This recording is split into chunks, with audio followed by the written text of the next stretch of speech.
सुपौल के जदिया थाना क्षेत्र से एक दर्दनाक सड़क हादसे की खबर सामने आई है। मंगलवार 21 अप्रैल की रात NH 327E पर पांडेपट्टी स्थित गया चौक के पास एक तेज रफ्तार ट्रिपल लोडेड बाइक और एक कंटेनर ट्रक के बीच आमने सामने जबरदस्त टक्कर हो गई।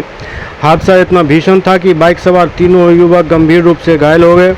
घटना की सूचना मिलते ही जदिया पुलिस मौके पर पहुंची और सभी घायलों को अनुमंडलीय अस्पताल त्रिवेणीगंज लाया गया, जहां डॉक्टरों ने एक युवक को मृत घोषित कर दिया। वहीं दो अन्य की हालत की गंभीरता को देखते हुए उन्हें हायर सेंटर रेफर किया गया। डॉक्टरों के अनुसार रेफर किए जाने के बाद करीब 1 घंटे तक घायल को इलाज के लिए नहीं ले जाया गया, जिसके कारण उसकी अस्पताल में ही मौत हो गई। तीसरे घायल को बाद में मधेपुरा मेडिकल कॉलेज भेजा गया, जहां उसका इलाज जारी है।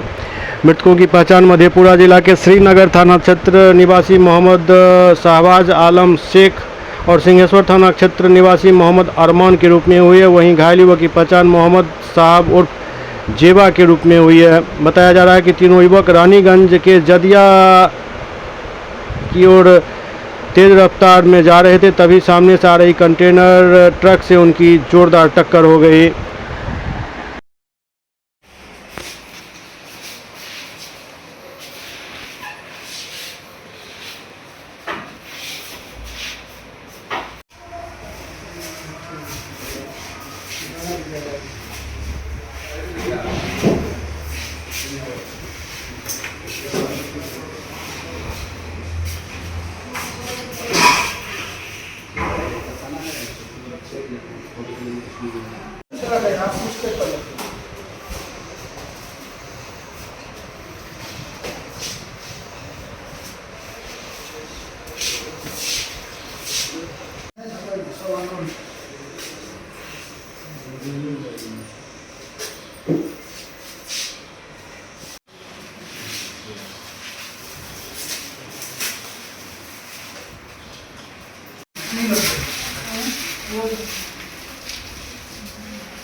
दोनों में ना एक इंटरेक्टिव